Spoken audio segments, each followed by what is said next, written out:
कार्य में पुष्टता होती है। अब हम किसी से कह रहे हैं हम ऐसा करेंगे, हम ऐसा करेंगे, पता नहीं कर पाए कि ना कर पाए, तो एक उपहास के हम पात्र बनेंगे। पहले हम अपने कार्य को गुप्त रखते हैं और हम करते हैं, और करके जब सफलता प्राप्त हो जाती है तब कह देते हैं, तो कोई परेशानी नहीं। उसका कोई ऐसा मतलब शास्त्रीय सिद्धांत नहीं है, पर वो एक लौकिक सिद्धांत है कि किसी कार्य को करने के पहले बाबूदी हम क्यों मारें, हम ऐसा करेंगे, हम ऐसा करेंगे, हम ऐसा करेंगे।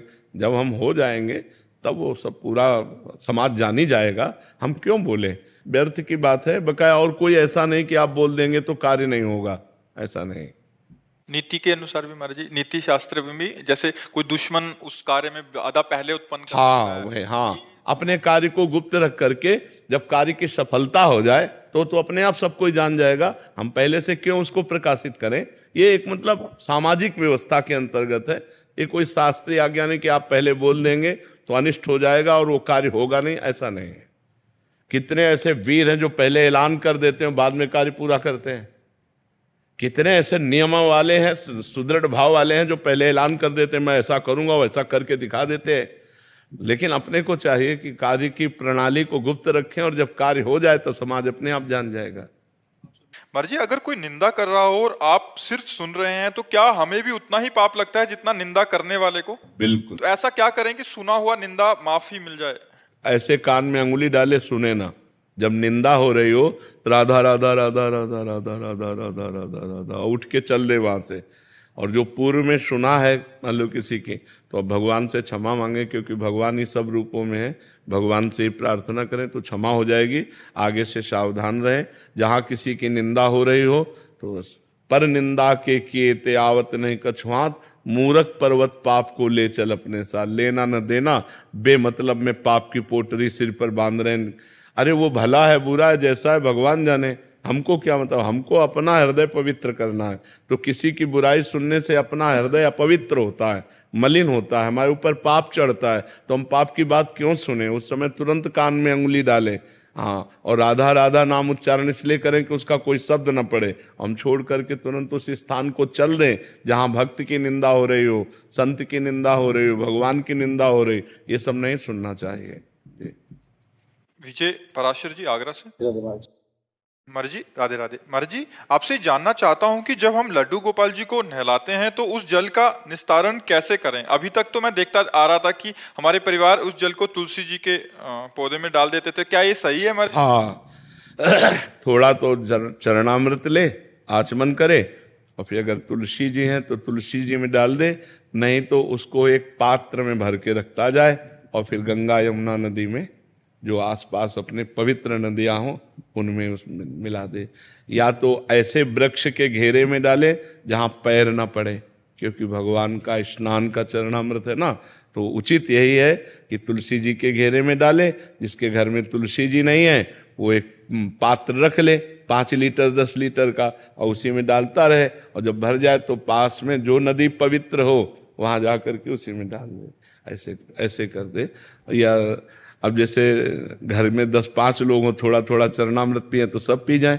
ठाकुर जी के स्नान का तो चरणामृत पान करना चाहिए, पर मान लो लीटरों में तैयार होता है तो अब कैसे पान करें, तो फिर उसको ऐसे प्रयोग कर दे।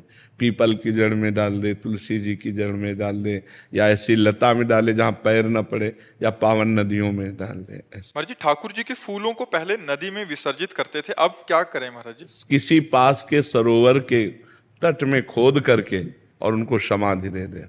जैसे एकत्रित फूल हो गए तो 10-5 दिन के एकत्रित कर लिए, और किसी सरोवर नदी के तट पर गए और किनारे में खोद करके और उन फूलों को ऐसे कर दिया, तो उनको ऐसे। अमित कुमार जी राधे राधे प्रभु। राधे राधे महाराज जी। महाराज जी, मैं 16 वर्षों से फिल्म लाइन में था। महाराज जी, जब से मैंने मोबाइल के माध्यम से आपका सत्संग सुना, मेरा मन अभिनय में नहीं लग रहा और मैं मुंबई सब छोड़ के वृंदावन रहने के लिए आ गया हूँ महाराज जी। नहीं, हमें लगता है कि अभिनय जीवन जीने के लिए है और जीवन प्रभु के लिए, ऐसा बना लो। अभिनय करना जीवन जीने के लिए है, अर्थ मिलता है, और अर्थ से हमारे जीवन का पोषण होता है, और जीवन प्रभु के लिए कर ले तो इसमें कोई परेशानी नहीं होगी। अभिनय कोई निषिद्ध बात नहीं है कि हम त्याग करें, ऐसी बात। हाँ, भगवान का जब हम सत चिंतन करने लगते हैं तो फिर असत बातों में मन नहीं लगता, ये बात तो है। लेकिन जीवन जीने के लिए भगवान ने हमें यहाँ भेजा है, अपना अपना रोल है, सब अभिनय कर रहे हैं, सबका अभिनय, कोई माता का अभिनय, कोई पिता का अभिनय, कोई पति का अभिनय, कोई समाज के बहुत बड़े पद का अभिनय, सबको अभिनय। तो आपको जो अभिनय मिले वो आप अभिनय करो और भगवान का भजन करते रहो, तो क्या परेशानी है? नहीं, हाँ ऐसा करो, क्योंकि जीवन सबका एक रोल है, सबको अभिनय करना पड़ रहा है।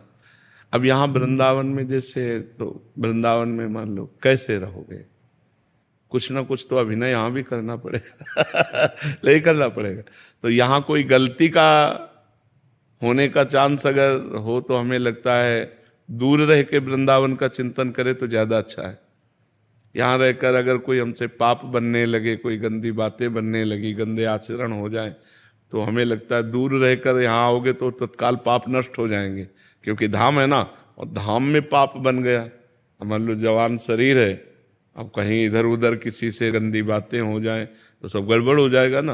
मैं सोचता हूँ छोड़ के यहीं रहे लगू प्रभु जी, मन नहीं लग रहा है। बाबा जी बन रहा है क्या? मैं तो वैसे ही सोच रहा था। अरे बहुत कठिन है बाबा जी बनना, बहुत कठिन है बाबा जी बनना, सच्चाई का बाबा जी बनना। सच्चाई में चलने में हमें लगता है कि अगर भेष ना रखे और सच्ची भक्ति की जाए तो और ज्यादा अच्छा है।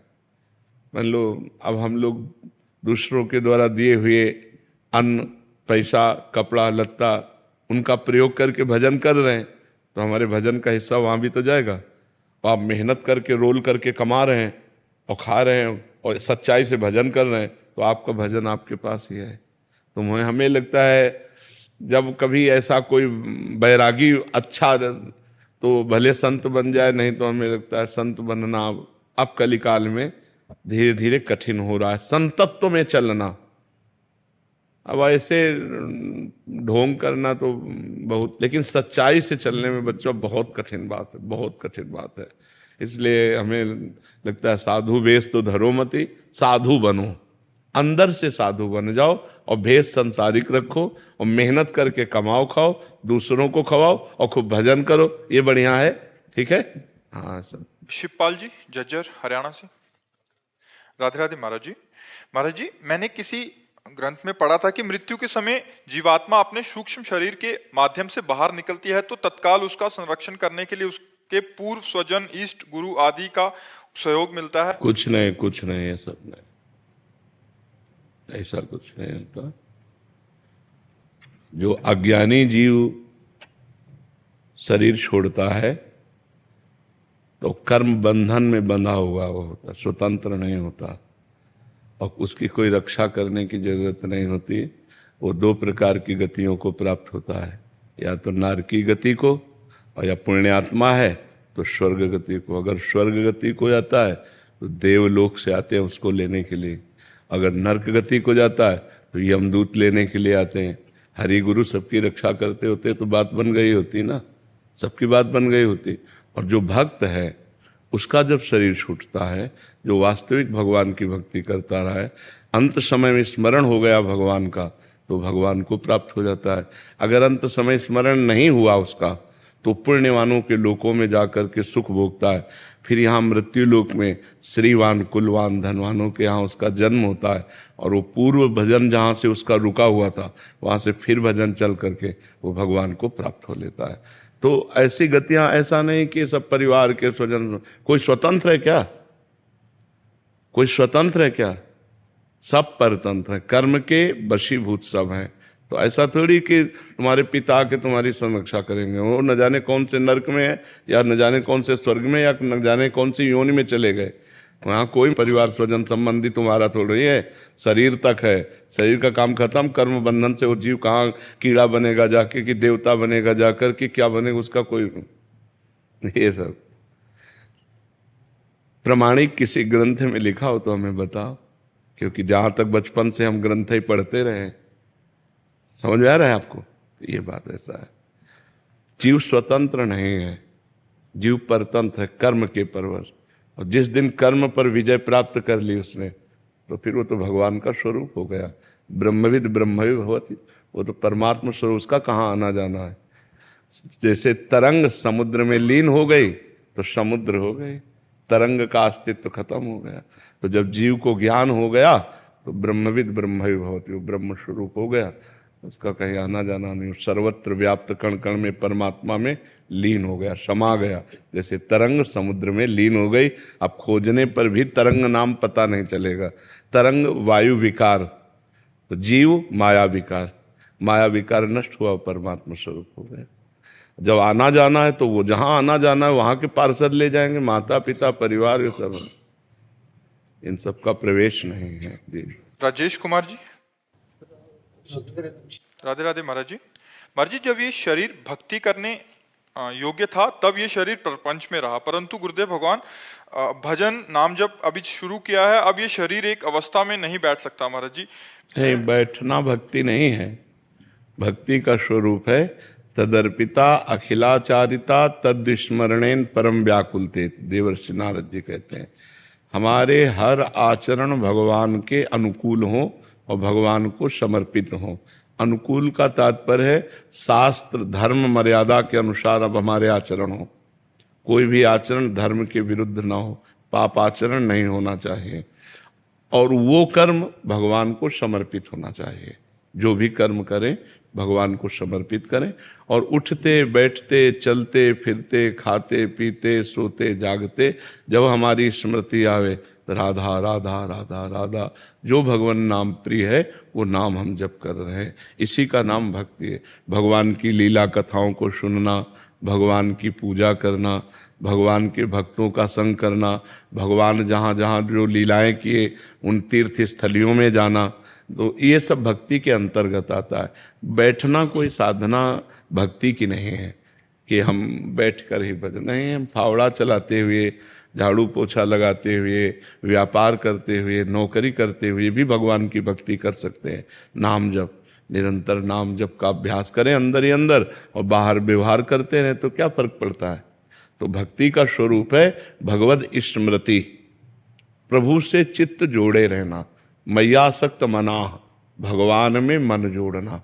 अगर हमारा मन प्रभु में जुड़ा हुआ है तो हमारी भक्ति हो रही है। वो हम चाहे पढ़े हैं तो पढ़े हैं, हमारा मन भगवान में जुड़ा हो। शरीर की स्थिति को भगवान नहीं देखते। आप गंगा जी में खड़े होकर गलत चिंतन कर रहे हैं तो आपको गलत चिंतन का फल मिलेगा। गंगा जी में खड़े होकर गलत चिंतन करें तो गलत चिंतन का फल मिलेगा। और आप सोच में बैठ करके बढ़िया चिंतन कर रहे हैं तो आपको बढ़िया फल मिलेगा। शरीर सोच में है या गंगा जी में, इससे मतलब नहीं ज्यादा, खास मतलब है आपका चिंतन क्या है। आपका चिंतन यदि भगवान का है तो आपकी भक्ति हो रही है। आपका चिंतन संसार का है तो वृंदावन में रहते हुए भी भक्ति नहीं हो रही है। चिंतन भगवान का चाहिए। जैसे आपने त्राटक के बारे में बोला, वो चाहता था कि वैसा नहीं हो सकता बैठे हुए। त्राटक बोला था एक बिंदु पर। हाँ, देखो, सबके लिए सब साधन नहीं है, सबके लिए सब साधन नहीं है। अब जो हमारे सामने जैसे 500 जवान साधक है तो उनको तुम बोलेंगे यार 1 घंटा तो बैठो पद्मासन में, अब वो जवान है वो आराम से बैठ सकते हैं। अब ये बात सबके लिए नहीं है। अब वो विरक्त है, उनके लिए अल्पाहार करो, 4 घंटे सो, ऐसे चलो। अब गृहस्थ आदमी 4 घंटे सो के कैसे चल पाएगा, उसको तो 7 घंटे चाहिए, और वो अल्पाहार करेगा तो फावड़ा कैसे चलाएगा। उसके लिए तो अच्छा भोजन चाहिए। तो ये देखना चाहिए कि उपदेश किसको दिया जा रहा है। अगर उपदेश विरक्त को दिया जा रहा है तो उसमें से जो बातें हमारे लायक है वो हम ले लेते हैं, बकाया वो तो विरक्त के लिए है। अपने को देखना है, अपने गृहस्थ हैं, अपना सतमार्ग कैसे चलना है। या कभी किसी बात पर संशय हो तो पूछ लेना चाहिए, जैसे अभी पूछा। ठीक है जी। आशीष जी, राधा वल्लभ श्री महाराज जी, आपके चरणों में कोटि कोटि प्रणाम। महाराज जी, मेरा प्रश्न है कि जब नाम जप करते हैं तो जिनका नाम जप करते हैं यानी नामी के स्वरूप का ध्यान आता है, जैसे राधा नाम में राधा जी का स्वरूप का ध्यान आता है, वैसे राम जी में राम जी, इसी प्रकार जब तत्व रूप में राम कृष्ण राधा जी एक ही हैं तो नाम जप में स्वरूप में भेद क्यों है महाराज जी? क्योंकि नाम में भेद है ना, नाम में भेद है ना। राधा नाम लिया तो राधा रूप उन्होंने धारण किया है तो राधा रूप आएगा, राम नाम लिया तो राम रूप आएगा, शिव नाम लिया तो शिव रूप आएगा, अगर ओम नाम लियो तो तत्व आएगा। महाराज जी, एक छोटा सा प्रार्थना है किसी ने स्वरूप के दर्शन ही नहीं किए हुए हैं। तो नाम देखिए, रूप नाम आदीना, वो नाम ही तो करवा रहा है। बिना नाम जप के ऐसे झांकी आ जाएगी क्या? ऐसे आ जाएगा क्या? ये चित्रपटों में जो है वही है क्या? अरे भाई, कोटि कोटि रसना जो रोम रोम प्रति होए, प्यारी जू के रूप को न प्रमाण कहो जाता है। जो को कोटि कलप लगी जीवे, रसना कोटिक पावे, तो रुचिर बदनार बिंद की शोभा कहत ना आवे। जब हम राधा राधा राधा राधा राधा बहुत जपेंगे, हमारा मन निष्पाप होगा, तब राधा रूप झलकेगा। और जब राधा रूप झलकेगा तो प्रेम में हो जाओगे। समझ पा रहे हो आप? महाराज जी, प्राकृत स्वरूप चिदानंद स्वरूप एक नहीं हो सकता किसी से? नहीं, कदापि नहीं हो सकता। भगवान का कभी प्राकृतिक रूप होता ही नहीं है। जैसे ये चित्रपट आप देख रहे हैं, ये मानसिक कल्पना में आया। इसमें जो स्याही लगी वो मायाकृत लगी हुई है। इसमें चित्रकार की भावना है। जैसे मानो ये सखी है तुंग विद्याजू, तो ये ऐसी है तुंग विद्याजू, कल्पना कर सकते हैं। अब हम मानी संख्या तुंग विद्याजू, मानी संख्या, जैसे स्कूल में सवाल हल करना होता था तो लगाया जाता था मानी संख्या, कुछ भी रख लो और सवाल हल हो जाता था। तो मानी संख्या तुंग विद्याजू। अब हम इन्हें मान के हे तुंग विद्याजू पूजन करते हैं और ध्यान में तत्पर होते हैं, तो हम प्राकृतिक तुंग विद्याजू के रूप का चिंतन करते हुए चिदानंद रूप में पहुंच जाएंगे। ये जो हमारा प्राकृतिक स्वरूप है, आज तक कोई स्याही ही नहीं बनी जो श्याम सुंदर की श्यामता है। आज तक वो कोई गोरा वर्ण ही नहीं है जो हमारी प्यारी जू का है। पीता अरुणच्छम अनंत तड़िल लताभाम, एक बिजली चमकती तो होश खराब हो जाते हैं। अनंत बिजलियां एक साथ उदय हो, ऐसी कांति है श्री राधा किशोरी जू की। कैसे झेल पाएगा कोई? तो हम माना श्री राधा जी और पूजन करने लगे और नाम जप करने लगे, तो हमारी इंद्रियों में प्राकृतिक जो क्षमता थी वो हटने लगी और चिदानंद क्षमता आने लगी। धीरे धीरे धीरे धीरे ये रूप गायब हो जाएगा। जो असली स्वरूप है वो स्वरूप आ जाएगा यदि नाम जप कर रहे और प्राकृतिक रूप की आराधना कर रहे हैं। जो प्राकृतिक हम पाषाण मूर्ति विराजमान के या अष्ट धातु या चित्रपट रूप में, इन्हीं की आराधना से हमें वो चिदानंद रूप की प्राप्ति हो जाएगी। वास्तविक हमें चिदानंद तक पहुंचना। हाँ, चिदानंद तक पहुंचना है। क्योंकि जैसे हमारे प्राकृतिक नेत्र हैं और बिहारी जी चिदानंद में हैं, तो क्या हमें सुख मिलता है? अगर सुख मिले तो फिर बिहारी जी के सिवा कुछ याद ना आवे, बिहारी जी के सिवा और कुछ देखने का मन ना हो। सुख मिले तब ना, लेकिन थोड़ी देर बाद फिर मंदिर देखने लगते हैं, इधर उधर देख के फिर अच्छा। तो ना वो नेत्र हैं और ना वो हम रूप देख पा रहे हैं। जो बिहारी जी का रूप स्वामी जी देखते थे वो हम देख पा रहे हैं क्या? हैं तो वही बिहारी जी। अब जब हम कुंज बिहारी श्री हरिदास, कुंज बिहारी श्री हरिदास खूब नाम जप करें, हमारे नेत्रों में जब चिदानंद पावर जागे, तो देखेंगे कि कोटि कोटि कामों को भी मूर्छित कर देने वाले बिहारी जो है। कोटि काम लावण्य बिहारी, कोटि काम, करोड़ों, एक काम पूरे त्रिभुवन को नचनी नाच नचाए है, करोड़ों काम को भी मूर्छित कर देने वाले बिहारी जो हैं। अब वो भजन से होगा। खूब हम भजन करें, बिहारी जी की आराधना करें, तब हमें नेत्रों में नेत्र मिले, मानस नेत्र, तब फिर हम चिदानंद में देह तुम्हारी विगत विकार जान अधिकारी, फिर अधिकार वो आ जाएगा, फिर वो जानने में आ जाएगा। अभिषेक पांडे जी, फतेहपुर से। राधा वल्लभ जी। राधे राधे महाराज जी। महाराज जी, मैं एक विद्यार्थी हूँ और घर से बाहर अकेले रहता हूँ। कभी कभी सबके बीच में पूर्व अभ्यासवश हंसी मजाक में वाणी या चेष्टा से गलती हो जाती है। एकांत में आता हूँ, भजन करता हूँ तो मन इतना तेज जलाता तो है। पहले 10 मिनट नाम कीर्तन किया करो, तो वाणी का अपराध नष्ट हो जाएगा। जब हम भजन में बैठे तो उसके पहले जो हमें नाम प्रिय हो वो नाम ध्वनि से कीर्तन करें, तो नाम कीर्तन से जो वाणी के द्वारा अपराध किया गया है वो तुरंत क्षमा हो जाता है। वाक इंद्रिय से जो पाप बनता है, अगर हमको लगता है कि हमारी वाक इंद्रिय से त्रुटि हो गई तो हम नाम कीर्तन करते हैं, फिर नाम जप में बैठते हैं। तो कीर्तन करने से निरपराध होकर के हमारे पापों का नाश कीर्तन से बहुत जल्दी होता है। नाम संकीर्तनम यस्य सर्व पाप प्रणाशनम, सारे पापों का नाश होता है। और फिर हम शांत भाव से बैठ करके नाम का चिंतन करें, नाम का जप करें। सुरेंद्र भाटिया जी। राधा राधा। राधे राधे गुरु जी। गुरुजी, पाप क्या है और पुण्य क्या है? जो शास्त्र कहता है कि ये करो, उसे पुण्य कहते हैं, और जो शास्त्र कहता है ये ना करो, वो पाप है। जैसे स्त्री स्वरूप 4 हैं, माँ, बहन, बेटी और पत्नी। और एक स्त्री स्वरूप पत्नी से जो व्यवहार करना है वो 3 से नहीं करना है। 3 में जो व्यवहार करना है वो पत्नी से नहीं करना। अगर आप पत्नी वाला व्यवहार, इन 3 पवित्र संबंध, तो ये महापाप हो जाएगा। तो जो शास्त्र विरुद्ध आचरण है उन्हें पाप कहते हैं, और जो शास्त्र संयत, शास्त्र नियत कि ये करना चाहिए, उसे पुण्य कहते हैं। भावना गोस्वामी जी, दिल्ली से। राधे राधे महाराज जी। महाराज जी, मन व प्रत्येक इंद्रियों में जो अंधकार फैला रखा है वो समय नष्ट कर रहा है। हमारा इस दुष्ट मन को हम कैसे केवल प्रभु में ही लगाएं? जन्म जन्म जाते जा रहे हैं, पर महाराज जी किसी जीवन में प्रभु नहीं मिले आज तक। महाराज जी, इस जीवन में उनका नाम और इसको कैसे पकड़ूं महाराज? जब पकड़ा ना, क्या जबान भगवान ने दी, राधा राधा राधा राधा राधा राधा। कान भगवान ने दिए, भगवान की चर्चा सुनो। आंख भगवान ने दिए, सब में भगवान की भावना करो। जैसे बिजली के बिना कोई यंत्र नहीं चल सकता, ऐसे भगवान के बिना कोई स्त्री पुरुष, मनुष्य, पशु पक्षी, इनमें जो चेतना है ये सब भगवान ही है। पर मन बहुत परेशान कर रहा है महाराज जी। मन परेशान कर रहा है क्योंकि मन को तुमने परेशानी जगह में लगा रखा है। अगर आनंद की जगह में लगाओ तो आनंद मिले। आनंद सिंधु प्रिया प्रीतम है, और परेशानी की जगह शरीर और संसार और भोग हैं, तो शरीर संसार भोगों में लगाओगे तो परेशानी पैदा होगी।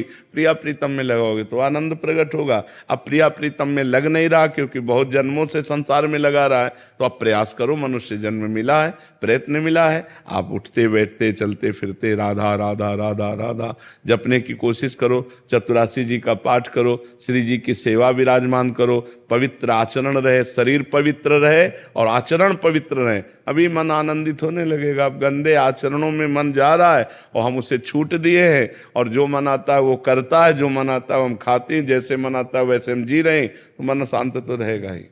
मन के अनुसार नहीं चलना, धर्म के अनुसार चलना है, प्रभु के अनुसार चलना, तभी शांति मिलेगी। वारिता जी, हरियाणा से। राधे राधे महाराज जी। महाराज जी, क्या नाम जप से मनुष्य की, मतलब मेरी रजोगुण की प्रवृत्ति बदल सकती है? अरे रजोगुण की बात क्या, रजोगुण तमोगुण तो नष्ट ही हो जाएंगे, और सतोगुण से ऊपर त्रिगुणातीत अवस्था प्राप्त हो जाएगी। नाम जप निरंतर जप का अभ्यास बन जाए तो यह लब्ध्वापमान सिद्धो भवति, अमृतो भवति, तृप्तो भवति। जो सिद्ध हो जाता है, जो अमृत पान कर लेता है, जो तृप्त हो जाता है, वो नाम जापक। नाम जाप, नाम में समझते हो बड़ी अपार सामर्थ्य नाम भगवान में विराजमान। बड़े भाग्यशाली हैं जो निरंतर नाम जपने का अभ्यास लेते हैं। पर नाम जप, आनंद मिले ना मिले, सुख मिले ना मिले, लाभ मिले ना मिले, इसकी कोई परवाह न करके एक ड्यूटी बाई जब जप करे, तब जाकर सातु दीर्घ काल निरंतर सत्कार सेवितो दृढ़ भूमि। जो दीर्घ काल तक आदर सहित नाम भगवान का निरंतर जप करता है, वो दृढ़ भूमि, वो सिद्ध हो जाता है, वो भगवत प्राप्त हो जाता है। पहले नाम जप में अभ्यास के द्वारा ध्यान लगाना सीखे। सही जप, हाथ में माला चल रहा है, जबान में नाम चल रहा है, मन संसार में घूम रहा है, अभी सही जप नहीं हुआ। सही जप हुआ, माला हो या ना हो, जबान चले या ना चले, मन के द्वारा हमारा नाम जप। पर ये बहुत ऊंचाई की बात है, इसलिए नए साधकों को घबराना नहीं चाहिए। नहीं, क्लास बाय क्लास है, भूमिका है, नाम जप की भूमिका है। तो हमें प्रथम भूमिका में चाहिए कि जिह्वा हिलाते हुए नाम जप करें, और जहाँ जहाँ मन हमारा जाए वहाँ से हटाकर नाम में लगाएं। बार बार ये अभ्यास करें, और जहाँ जहाँ मन जाए वहाँ भगवान को देखने की चेष्टा करें कि वहाँ भी परमात्मा विराजमान। कोई भी वस्तु, कोई भी व्यक्ति, कोई भी स्थान ऐसा नहीं जहाँ परमात्मा न विराजमान हो। तो नाम जप करते करते 2 अभ्यास करें। एक तो जहाँ जाए वहाँ से हटा के नाम में लगावें, और एक जहाँ जाए वहीं भगवान को देखने की चेष्टा करें, वहीं परमात्मा को देखने की चेष्टा करें। धीरे धीरे हमारा मन, ये हम नहीं कह रहे कि तुम 2 महीने में सिद्ध हो जाओगे, 4 महीने में। अभ्यास लंबा खींचना पड़ेगा, क्योंकि बहुत जन्मों का अभ्यास हमारा विषय चिंतन का है। तो जब हम नाम को ध्यान पूर्वक जपते हैं, ध्यान पूर्वक कैसे कहते हैं कि जैसे हमने कहा राधा, तो अब हमारे कान में गूंज गया राधा, हमारी आंखों के सामने लिख गया राधा, चाहे आंखें बंद हो चाहे खुली हो, कोई जबान नहीं चल रही, अंदर से राधा राधा या राम राम राम राम, ऐसे एक ध्वनि चल रही और हम उसी ध्वनि में डूबते चले जा रहे हैं। तो जब एकाग्रता होती है नाम जप की, तो उसे ध्यान से जप कहते हैं। जब एकाग्रता टिक जाती है, घंटा 2 घंटा टिक गई, तो उसे संप्रज्ञात समाधि कहते हैं। और जब एकाग्रता उठते बैठते चलते फिरते खाते पीते सब समय बनी रहती है, एक क्षण के लिए भी नाम नहीं छूटता, तो उसे असंप्रज्ञात विचक्षणा समाधि कहते हैं। वही सिद्ध पुरुष हो गया। कबीरदास जी कहते हैं, ठाड़े बैठे परे उताना, कबीर काहे हम रहे ठिकाना।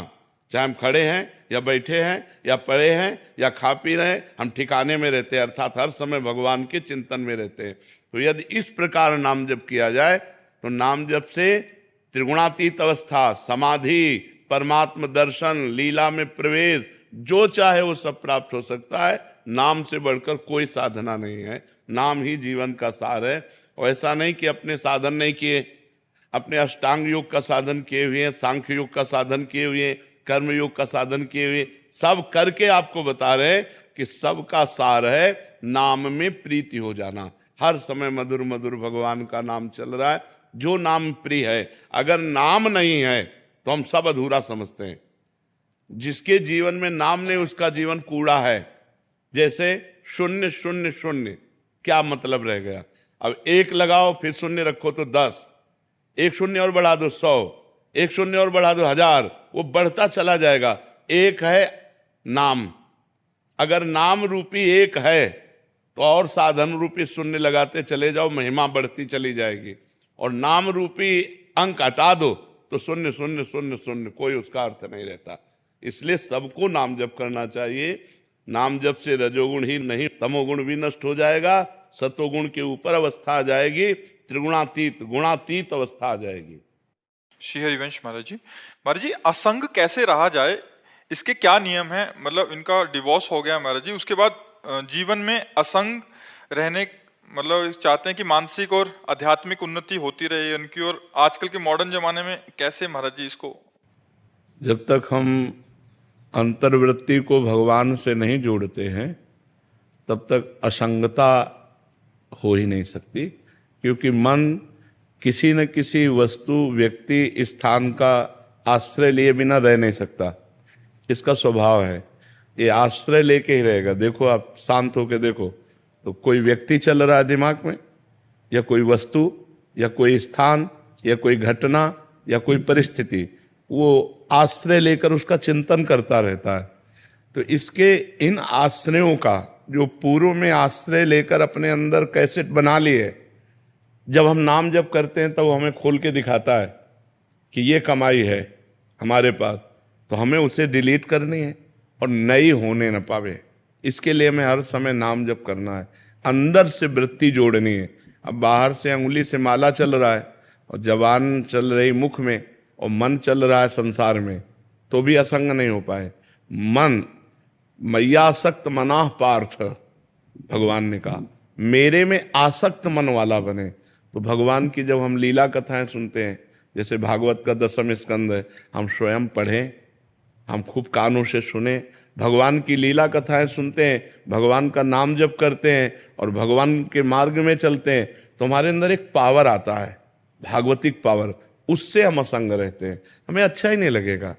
ऐसे लगता है कि मैं अकेला हूं, कोई तो मेरा होना चाहिए, ऐसा लगता है ना, सबको लगता है। जिसके हम गोद में सर रखकर चैन से सो सके वो केवल भगवान है, नहीं तो संसार कपटी है। ये पाए जान जगत में सब जन कपटी कुटिल कलयुगी टंच। ऊपर से क्या है अंदर से क्या है जान पाना बड़ा कठिन है। ऊपर से कुछ और भाषा है और दिखावा है, और अंदर से बहुत और दिखावा है। तो एक है जो भीतर और बाहर दोनों से एक है, वो भगवान है। भगवान का हम आश्रय लें, जिससे भी मिले हमारा पवित्र व्यवहार होना चाहिए, गंदा आचरण नहीं होना चाहिए। कोई हमको गाली दे तो हम सुन के सह जाएं, हम किसी को पलट के गाली ना दें और नाम जप करें, तो धीरे धीरे हमारे अंदर अध्यात्म की वो योग्यता आएगी जिसे असंगता कहते हैं। असंगो हम पुरुषा, मैं असंग हूँ, यह ऐसा अनुभव होगा, क्योंकि वास्तविक हम असंग हैं। हमारा जो स्वरूप है वो असंग ही है। वो कभी पर वो स्वरूप जो है गलती कर बैठा, देह को मैं मानकर, अंतःकरण मन बुद्धि को मैं मानकर वो फंस गया। इसलिए नाम जप करो, भगवत चर्चा सुनो, सत्संग सुनो और अच्छे आचरण करो, पवित्र आचरण करो, तभी असंगता है। गलत आचरण करे और अध्यात्म की बातें करे तो वो बातें बातें केवल है, जीवन में प्रकाश नहीं होगा। अगर जीवन को उन्नतिशील बनाना है, बढ़िया सुखमय जीवन व्यतीत करना है, तो गंदे आचरणों को पहले रोको, जो पाप आचरण है उनको रोको, अच्छे आचरण करो और नाम जप करो। बाबा इसका बल आप ही को मिला। नहीं, ये बल जो हमें जहाँ से मिला है वही खजाना तुम्हें दे रहे हैं। मान लो हम कह रहे राधा राधा जपो, भगवत चर्चा सुनो, तो इसी से तो हमें बल मिला है। जिस बल से हम टिके हुए हैं वही बल हम सबको दे रहे हैं। अगर इस बल को आप स्वीकार करें तो लंबे समय में आप खुद अनुभव करेंगे कि आपके अंदर कैसी क्षमता बढ़ रही है, आपके अंदर कैसे भाव बढ़ रहे हैं। जी, सौरभ शर्मा जी, सहारनपुर। राधे राधे महाराज जी, आपके चरणों में दंडवत प्रणाम। गुरुदेव भगवान, श्रीमद् भगवत गीता में भगवान श्री कृष्ण कहते हैं कि काम, क्रोध और लोभ ये 3 प्रकार के नरक के दरवाजे जीवात्मा त्रिविधम नरकस्येदम द्वारम नाशन आत्मनः कामः क्रोधः तथा लोभः तस्मादेत्यं त्यजेत्। महाराज जी, इन तीनों का त्याग कर देना चाहिए, परंतु इस भौतिक संसार में रहते हुए ये चीजें स्वतः ही जीवन में आ जाती हैं। महाराज जी, ऐसे में इस नरक से कैसे बाहर निकले? स्वतः विष आएगा, खा जाओगे? स्वतः विष आ गए तो खा जाओगे क्या? विवेक है कि ये विष है, ये खाद्य नहीं है। तो स्वतः हमारे सामने अगर भोग आते हैं तो वो धर्मयुक्त हैं या अधर्मयुक्त। जैसे भगवान ने काम को नरक का द्वार बताया, तो एक जगह काम को अपना स्वरूप बताया विभूतियों में। जब भगवान विभूतियों का वर्णन करते हैं तो कहते हैं धर्मयुक्त काम मैं हूँ। जैसे पानी ग्रहण किया, धर्मयुक्त पत्नी शास्त्र सम्मानित स्वीकार किया। आज जो ये व्यभिचार प्रवृत्ति चल रही ना, ये नहीं, शास्त्र प्रमाणित कुल परंपरागत धर्मयुक्त पाणी ग्रहण वैदिक मंत्रों के द्वारा अग्नि को साक्षी करके जिसको स्वीकार किया संतानोत्पत्ति के लिए, उससे किया हुआ भोग वो भगवत स्वरूप है, वो पाप नहीं है, वो उसके लिए दोष नहीं है। ऐसे ही स्त्री के लिए अपने पति के साथ सहवास करना धर्म है और दूसरे पुरुषों को काम दृष्टि से देखना मात्र पाप है। पर ये बातें, कलयुग का प्रभाव कैसा चल रहा है, इतना गंदा वातावरण होता जा रहा है। पवित्रता जहां छाई रहती है वहां आप संशय हो रहा है, वहां आप संशय हो रहा है। ऐसे पवित्र संबंधों में ये गंदी बातें प्रवेश कर रही हैं जहां दिमाग काम नहीं करता। ऐसा कैसे हो सकता है? समाज में कितनी गंदगी फैल रही है, कितना गंदा व्यवहार हो रहा है, ये समझा ही नहीं जा रहा कि ये धर्म है। शरीर को पवित्र रखना धर्म है। जैसे स्त्री शरीर है, इसको जब तक ब्याह ना हो तब तक पवित्र रखना ये धर्म है। और फिर पति को पवित्र होकर समर्पित करना और आजीवन उस पति के अधीन रहना ये धर्म है। ऐसे पुरुष के लिए है, जब तक पाणी ग्रहण ना हो तब तक ब्रह्मचर्य रहना धर्म है। और जब अर्धांगिनी मिल जाए तो उसे प्राण के समान प्यार करते हुए, उसकी गलतियों को क्षमा करते हुए, उसकी मनोकामनाएं पूर्ण करते हुए, उसे धर्म के लिए उससे अनुमति लेते हुए सहज मित्रवत भाव से आजीवन पार करे। ये गृहस्थ धर्म हमारे सनातन धर्म का है। अब आज क्या हो रहा है? आज क्या हो रहा है? ये बहुत गंदी बातें हो रही हैं। आप सब नौजवान बच्चे संभलो, इससे तुम्हारा जीवन बड़ा संकटपूर्ण हो जाएगा। बच्चियां, एक boyfriend breakup, 2 boyfriend breakup, 3 boyfriend breakup, ये क्या चल रहा है? इसे क्या कहा जाता है? वैश्या प्रवृत्ति। जो कई पुरुषों से संबंध बनाए उसे क्या कहते हैं? और जो कई लड़कियों से संबंध बनाए उसे व्यभिचारी कहते हैं। तो अब व्यभिचारी और वैश्या प्रवृत्तियां अंदर धारण करना, अब इससे आप सदगृहस्थ बन जाएंगे। जब आपको पत्नी मिलेगी तो आप अपनी पत्नी में संतुष्ट नहीं रहेंगे, जब आपको पति मिलेगा तो आप पति में संतुष्ट नहीं रहेंगे, क्योंकि आपका व्यभिचार करना स्वभाव बन गया है। इसलिए धर्मयुक्त ब्याह और उससे भी जो संतानोत्पत्ति के लिए भोग किया जाता है वो काम भगवत स्वरूप है। तो ऐसा नहीं कि हमारे सामने हर भोग आ गया तो हम उसे भोगें। हमारे अंदर विवेक है, धर्मयुक्त भोग है तो उसे हम भोगे, धर्मयुक्त नहीं है तो हम उसका त्याग करें, नहीं तो हमें नरक जाना पड़ेगा। जो पर पुरुष से रति करती है, रौरव नरक कल्प सत्परे, पति वंचक परपति रति करई, रौरव नरक कल्प सत्परे। जो अपने पति का त्याग करके दूसरे पुरुष से संभोग, वो सैकड़ों कल्प तक नरक भोगती है। ऐसे पुरुष के लिए लिखा हुआ है। उसमें श्रीमद् भागवत में पढ़ के देखो, जहां नरकों का वर्णन है, जो पुरुष दूसरी स्त्री से सहवास करता है तो वहां लोहे से तपी हुई स्त्री नरक में, और उसी का आलिंगन करवाया जाता है। और मरना है नहीं वहां, अब वर्षों उसी में चिपकाए रख ले। बहुत होश में, बहुत होश में। ऐसा नहीं है कि कर्मों का फल नहीं मिलता। बहुत, जब कर्म अपने स्वरूप में आ जाएगा तो बड़े बड़ों को दंड देता है, बड़े बड़े संत महात्माओं को भी दंड देता है, बख्शता नहीं है। बड़े बड़े संतों के जीवन में देखा गया। तो ये कर्म बहुत बलवान है, ये नष्ट नहीं होता, ये दंड दे के ही नष्ट होता है। इसलिए कर्म बहुत सावधानी पूर्वक करना चाहिए। तो भगवान ने 3 को नरक का द्वार बताया, कामः, क्रोधः तथा लोभा। तो क्रोध की स्वयं उत्पत्ति नहीं है, इसकी काम से उत्पत्ति है। कामा संजायते क्रोधा। काम जब हमारी वृत्ति उदय होती है, उसमें बाधा पड़ती है तो हमारे अंदर क्रोध आ जाता है। क्रोध स्वयं नहीं आता, क्रोध कामना में बाधा पड़ने पर आता है। जैसे कहते हैं कि आप हमसे नम्र व्यवहार करें, तो ये हमारी कामना है, और जब आप नम्र व्यवहार नहीं करेंगे तो क्रोध आ जाएगा, क्योंकि हमने कामना की। कामना अगर ना हो तो क्रोध की सत्ता ही नहीं है। तो कामना से ही क्रोध प्रकट हुआ। और जो लोभ है वो कामना से होता है। कामना पूर्ति होने पर लोभ होता है, और कामना की अपूर्ति होने पर क्रोध होता है। तो मूल जो है वो काम है। इसीलिए भगवान ने गीता जी में कहा, ये काम सबसे बड़ा शत्रु, इसको मार डालो अर्जुन। अर्थात निष्कामता जब तक नहीं आएगी तब तक शांति, आनंद, सदगति नहीं होने वाली। इसलिए भगवान का नाम जप करो, अच्छे आचरण करो, आए हुए समस्त भोगों को निर्णय करो विवेक के द्वारा कि धर्मयुक्त है कि अधर्म है। अब ये धर्म नहीं कि कोई आपके सामने आके कहे मुझे भोगो, तो नहीं। तो हमारे किस धर्म के डिपार्टमेंट में हो जो हम तुम्हें स्पर्श करें? नहीं, ये पाप है, मैं कभी नहीं करूंगा। ऐसी हिम्मत होनी चाहिए। पर ऐसे क्या, यहाँ तो जानबूझकर गलत आचरणों की तरफ कूद रहे हैं। बिना अध्यात्म के पशुवत जीवन होता है।